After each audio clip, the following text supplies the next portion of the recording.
Hello dear students, तो हम class चलेंगे आज से भौतिक विज्ञान। आपको मैं पढ़ाना स्टार्ट कर रहा हूँ भौतिक विज्ञान।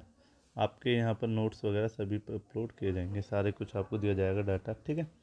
तो आज का स्टार्ट करते हैं लेक्चर। तो लेक्चर का स्टार्ट करने से पहले एक चीज़ दिखाता हूँ, इसे आप सभी क्या कहते हैं, मिरर, ठीक है। हिंदी में दर्पण, आपकी हिंदी लैंग्वेज में दर्पण, अदरवाइज मिरर, ठीक है। तो इस दर्पण के अंदर कुछ दिखाई दे रहा है, और ये दर्पण भी आप देख रहे होंगे एक सिंपल दर्पण ना होकर कुछ अलग तरीका का दर्पण है। मतलब जो ये बाहर की तरफ कर्व पाथ उठा हुआ है, मीन्स अगर देखिए मैं इसे बनाऊंगा तो मैं इसे ऐसे बनाऊंगा, ठीक है, ठीक है। आई होप समझोगे, नहीं समझे दोबारा से बता देता हूँ। आप लोगों ने ऑलरेडी देख रखा होगा 8th क्लास में कि इसको ऐसे बनाते हैं हम लोग, ठीक है ना। यहाँ पर एक प्रिंसिपल एक्सिस वगैरह सारा कुछ मैं आपको सिखाने वाला हूँ, आपने अगर सीखा नहीं है। तो ये हो गया हमारा क्लियर। अब चलते हैं नेक्स्ट की तरफ। तो नेक्स्ट में देखते हैं, ऐसे बहुत सारे दर्पण हैं। जैसे ये वाले दर्पण को हम स्पेशली यूज़ करते हैं सेविंग के लिए, इसे डेंटिस्ट यूज़ करता है। एक दर्पण है, इसे मेकअप के लिए भी यूज़ किया जाता है, गाड़ी में हेडलाइट के लिए भी। मीन्स कैसी शेप होगी इस मिरर की, तो इस मिरर की जो शेप होती है बच्चों वो ऐसी होती है, ठीक है। यहाँ पर अपर्चर होता है, सारा कुछ आपको बताया जाएगा। इसे आप कनकेव मिरर कहते हैं और उसमें कहते हैं अवतल दर्पण, ठीक है। और पहले वाले को उत्तल दर्पण हिंदी में। सारा कुछ मैं आपको बताऊंगा आने वाले। तो बात है कि यार इन सभी में आप दिखाई दे रहे हैं, देखा जैसे इसमें टीथ दिखाई दे रहे हैं, इसमें आपके मेकअप जो भी कर रहे हैं आप लोग दिख रहे हैं, इसमें लाइट्स वगैरह दिख रही हैं, इस मिरर के अंदर आपका सेविंग पोर्शन दिख रहा है। तो ऐसा कैसे हो रहा है, देखिए बहुत सिंपल सी बात है। ऐसा इसलिए हो पा रहा है क्योंकि लाइट है, ठीक है। अगर लाइट ऑन है तो आप लोग सभी चीज़ों को देख पा रहे हैं। अगर लाइट ऑफ हो जाए तो ना तो आपको, अगर मान लो एक रूम में थे, अगर आप सेविंग कर रहे थे, लाइट ऑफ हो जाए तो आपको क्या दिखाई देंगे, आप नहीं। तो सबके पीछे कौन है, लाइट। लाइट को हिंदी में क्या कहेंगे, प्रकाश। तो प्रकाश क्या है, पहला क्वेश्चन हम आज ये स्टार्ट करेंगे। फिर प्रकाश की क्या प्रॉपर्टी हैं वो स्टार्ट करेंगे। जैसे कि आप समझ रहे होंगे, काफ़ी बच्चे समझ गए होंगे। तो मैं बताना चाहूँगा कि मान लो कि एक लाइट का बल्ब था, वो बल्ब जल रहा था, तो इससे प्रकाश की किरणें निकल के आ रही थी चारों तरफ, जिसमें से वो कुछ इंसान के ऊपर भी पड़ रही थी। इंसान से किसके ऊपर पड़ रही थी, मिरर के, और मिरर से टकराने के बाद वो आपकी आंखों में वापसी आ रही थी। ऐसी कुछ प्रोसेस हो रही है, इस सारी को हम डिस्कस करेंगे। तो आज स्टार्ट करेंगे प्रकाश को लेकर। तो प्रकाश क्या है तो देख लेते हैं नोट्स में, देखिए तो लिखते रहेंगे आप साथ के साथ। तो प्रकाश क्या है, प्रकाश एक परिभाषित किया गया है कि यह ऊर्जा है। देख पा रहे थे आप, इसका मतलब ये ऊर्जा है जिसके कारण हम देख पाते हैं। तो आई होप प्रकाश को आप समझोगे। जैसे मैंने कितने एग्जांपल दिए, अगर उनमें लाइट ऑफ कर दूं एक प्रकार से, अंधेरे में रात में बात करने लगूं, तो क्या आप दिखोगे, जब तक उसके प्रकार किसी भी प्रकार की रोशनी नहीं जलती है। अब इसके कुछ गुण, मतलब इन्हें पहचाने कैसे, या फिर इनके कुछ नियम और प्रॉपर्टी हैं, तो है प्रकाश के गुण हैं जिन्हें प्रॉपर्टी ऑफ लाइट कहा गया है। पहला, ये हमेशा सीधे चलते हैं, ठीक है। ये हमेशा सीधे चलते हैं, ऐसे नहीं चलते एक रूम में कोई ऐसे गया कोई वैसे गया फिर काट दिया, नहीं, एकदम स्ट्रेट लाइन रहते हैं। तो पहला प्रकाश का गुण ये है कि ये स्ट्रेट लाइन रहेंगे। दूसरा प्रकाश का गुण ये है कि ये जो तरंग धैर्य हैं, इनका जो नाम है, मतलब ये जो पार्टिकल है, जैसे ये सर्कल है, सर्कल नाम दे दिया, तो ऐसी प्रकाश के पार्टिकलों को नाम दिया गया, उसका नाम क्या है, फोटोन। तो दूसरा ये हो गया। तीसरा, ये स्पीड ऑफ लाइट, मतलब ये जब जाते हैं तो इसकी स्पीड कितनी होती है जाने की, तो ये स्पीड ऑफ लाइट से चलता है 3 × 10⁻⁸ मीटर पर सेकेंड। ये आपको याद होनी जरूरी है, इसके ऊपर न्यूमेरिकल्स भी आएंगे, ठीक है ना। ये सी इसका सिंबल है, वी से भी दिखाते थे 9th क्लास में, इसमें सी से दिखा दिया है, ठीक है, मीटर पर सेकेंड। ये आपको याद होना चाहिए। ओके, बात करता हूँ चौथी की। तो जब प्रकाश की किरणें या किसी भी वस्तु से रास्ता क्या होता है, रुक जाता है, तो परछाई बनती है और बताती है कि वह वस्तु परावर्तन करती है। तो मतलब आप देखिए परछाई देख पाते हैं, जैसे ये एक ऑब्जेक्ट खड़ा कर दिया मैंने, तो इसके ऊपर जिस प्रकाश की लाइट सीधी आ रही होगी, पहला गुण। अब मैं इसके सारे गुण गिनवा रहा हूँ आपको। पहला गुण, इस पे पास जितनी भी लाइट आएंगी कैसे आएंगी, स्ट्रेट लाइन में आएंगे, ठीक है। दूसरा, सभी के जो पार्टिकल्स है, इन पार्टिकल्स का नाम क्या कहला जाएगा, फोटोन, ठीक है, फोटोन कहा जाएगा। तीसरा, इनकी स्पीड कितनी होगी, 3 × 10⁸, ठीक है। और चौथा, इसके पीछे जो परछाई बन रही है, वो परछाई इसलिए बन पा रही थी क्योंकि प्रकाश की किरणों के सामने कोई आ गया था। इससे अब प्रकाश की किरणें इसके ऊपर टकराएंगी और सीधी इधर उधर निकल जाएंगी। आई होप समझ रहे हो ना। तो इसका मतलब ये जो टकरा के वापसी चली गई लाइट्स, इन्हें कहा गया परावर्तन, तो ये चारों पॉइंट आपके क्लियर हो गए। लास्ट वाला अब मैं एक मिरर को लेके, सिंपल मिरर को लेके बात कर रहा हूँ। अभी मैंने थोड़ी देर पहले बहुत एडवांस मिरर दिखाए थे। एक सिंपल मिरर जो सीधा होगा, जैसे पहले आदि मानव थे, मानव ने सबसे पहले ऐसी शेप का मिरर ढूंढा था। तो भाई ये शेप क्या थी, कैसे थी, अब मैं बात कर लेता हूँ आपसे, ठीक है। तो ये बहुत सिंपल शेप थी, इसे आप यूज़ नहीं करते। अभी आपने देखा होगा मेकअप के लिए भी एक दूसरा प्रकार का, जैसे इंग्लिश में कन्वेक्स कहा गया था, हिंदी में अवतल कहा गया, ठीक है। मैं दिखाऊंगा सारा कुछ। तो अब वो मेकअप वगैरह के लिए यूज़ नहीं करते। जो गरीब होते हैं, जो मतलब अननोन पर्सन होते हैं, जिन्हें कुछ नहीं पता, वो प्लेन मिरर यूज़ करना पसंद है। नहीं तो plane mirror, convex lens, convex mirror, concave mirror, जिन्हें हिंदी में अवतल और उत्तल कहते हैं। मटेरियल सभी का सेम है, बने कांच से ही है, बस शेप का अंतर है। एक प्लेन मिरर ऐसा होता है, एक मिरर ऐसा होता है, जिसमें हम डेंटिस्ट वगैरह का दिखा रहे थे। एक मिरर ऐसा होता है। सभी में सेम मटेरियल है, किसी में अंदर मटेरियल का चेंज नहीं है। ग्लास से बना है, ग्लास से बना, ग्लास से बना, ग्लास से, बस शेप चेंज होने के कारण काफ़ी चीज़ें चेंज हो गई हैं और वन बाय वन हमें पढ़नी है। तो पहला हमें पढ़ना है आपका स्ट्रेट लाइन वाला। स्ट्रेट लाइन वाला आज क्लियर कर लेते हैं। मान लेते कोई स्ट्रेट लाइन का ये रखा हुआ है, इस पे प्रकाश, इसमें हमने एक चीज़ ऑब्जर्वेशन करी कि लाइट आई और टकरा के चली गई। अब आने वाली और जाने वाली लाइट के बीच में हमें एक रिलेशन बनाना था। उसके लिए हमने एक नॉर्मल लिया बच्चों। क्या लिया? नॉर्मल। नॉर्मल, नॉर्मल लिख लेना। इसे अभिलंब आप कह सकते हैं। अभिलंब हिंदी में लिख रहा होगा, अभिलंब देख लेना एक बार, काफ़ी दिन हो गए थे मुझे लिखे। तो अभिलंब कह देते हैं हिंदी में, ठीक है। लंब भी कह देते हैं हिंदी में।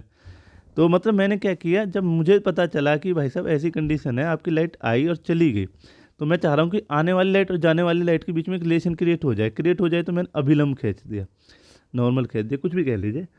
तो इसके फ़ायदे क्या हैं? ये नॉर्मल अब दोनों के बीच में एक रिलेशन बनाएगा, आने वाली किरण और जाने वाली किरण। जैसा दिख रहा है, ये एंगल क्या होगा, मतलब एक एंगल बनाने लगा जिसे मैं कहूँगा इंसिडेंट एंगल। इंसिडेंट एंगल किस किसके बीच में हो गया? नॉर्मल और आने वाली किरण। आने वाली किरण का नाम आपतित किरण रखा है इन्होंने। ऐसी नॉर्मल ने एक रिलेशन बनाया परावर्तित किरण, मतलब जाने वाली का नाम इन्होंने केमिस्ट्री फिजिक्स में परावर्तित किरण रखा। आई होप समझ रहे। मतलब ये कुछ नहीं है, आने वाली किरण को आप अपनी लैंग्वेज में हिंदी में आने वाली किरण कहते हो, ये इसे आपतित किरण कहता है, इंग्लिश में इंसिडेंट रे कहता है। जाने वाली किरण को आप जाने वाली कहते हो, ये फिजिक्स में परावर्तित किरण के नाम से और इंग्लिश में रिफ्लेक्टेड रे के नाम से जानी जाती है। ये दर्पण है। ये दर्पण के पीछे जो पॉलिश लगी होती है, दर्पण के पीछे जो पॉलिश लगी होती है उसे ऐसे दिखाते हैं बच्चों। तो ये डायग्राम है जब लाइट आके टकरा के वापसी चली जाती है, और पूरी टकराने की प्रोसेस को कहा गया परावर्तन।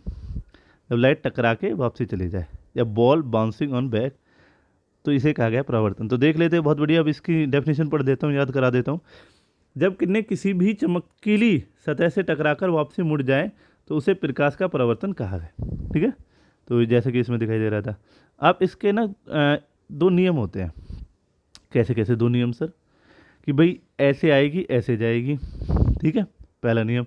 दूसरा नियम, ये एंगल नॉर्मल के साथ, ये एंगल नॉर्मल के साथ एक रिलेशन बनाएगा। कैसे लिखेंगे इन चीज़ों को?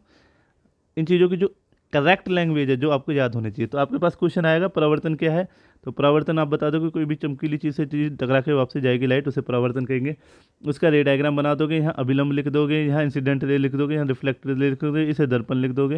ये सारा आपको करना है। इसके बाद आपसे लॉ और पूछे जाएंगे कि नियम क्या है। तो नियम दो हैं।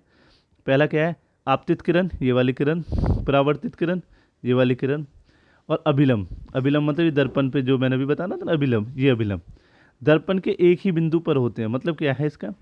मान लो कि तुम्हारा दर्पण यहाँ रखा, तुमने दर्पण यहाँ रखा, आने वाली किरण यहाँ ड्रॉ करी, जाने वाली किरण यहाँ ड्रॉ करी, और जहाँ ये टकरा रही थी ये चीज़ यहाँ बनाई।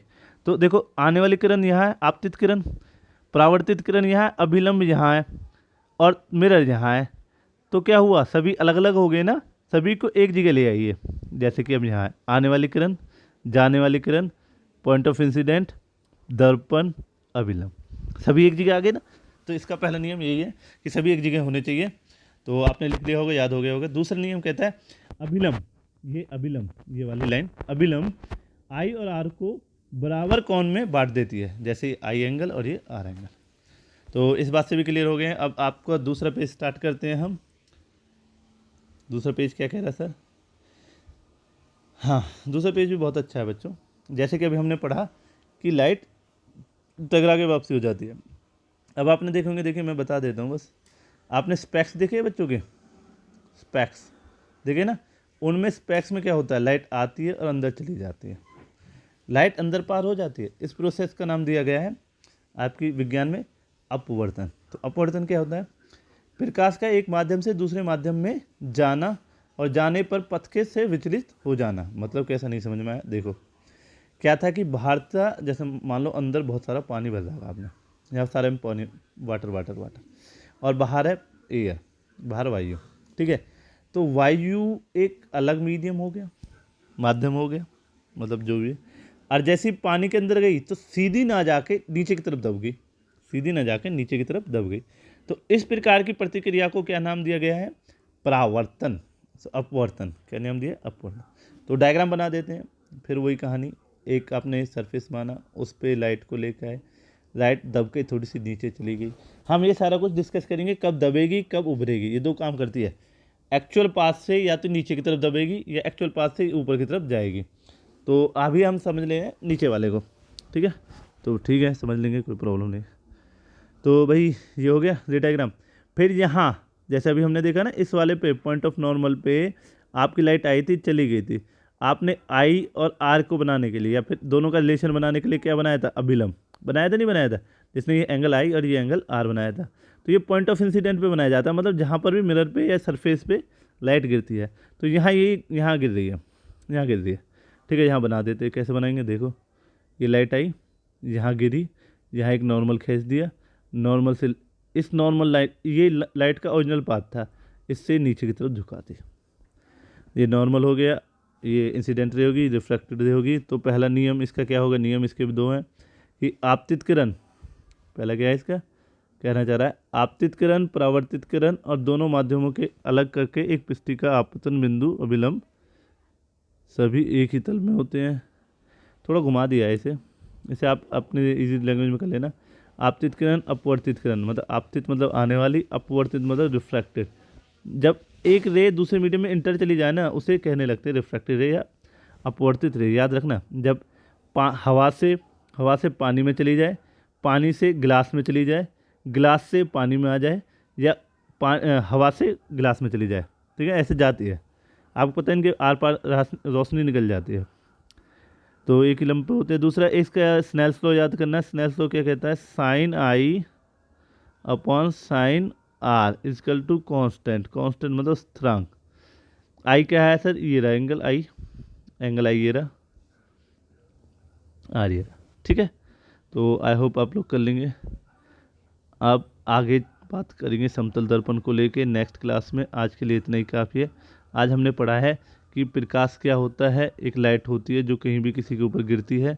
अब उसका एक काम क्या होता है, उसके नियम क्या है, उसको उसको क्या क्या प्रॉपर्टी है, वो सरफेस पे टकराएगी या तो वापसी हो जाएगी। पहला नियम ये है, जिसे आपने अब परावर्तन का प्रोसेस दे दिया। दूसरा हमने पढ़ा कि या फिर वो क्या करेगी बच्चों, वो एक मीडियम से दूसरे मीडियम में चली जाएगी अंदर। जैसे हवा से आई पानी में घुस गई, जैसे हवा से आए गिलास में घुस जाए। तो इसे आपने क्या नाम दिया? अपवर्तन। इसके भी दो नियम, उसके भी दो नियम। उसमें आई इजकल टू आर था, इसमें sine i upon sine r divided by r equal to constant. और नॉर्मल इसमें भी था उसमें भी था। तो जहाँ तक क्लियर है, नेक्स्ट क्लास में मिलते हैं। Thank you very much.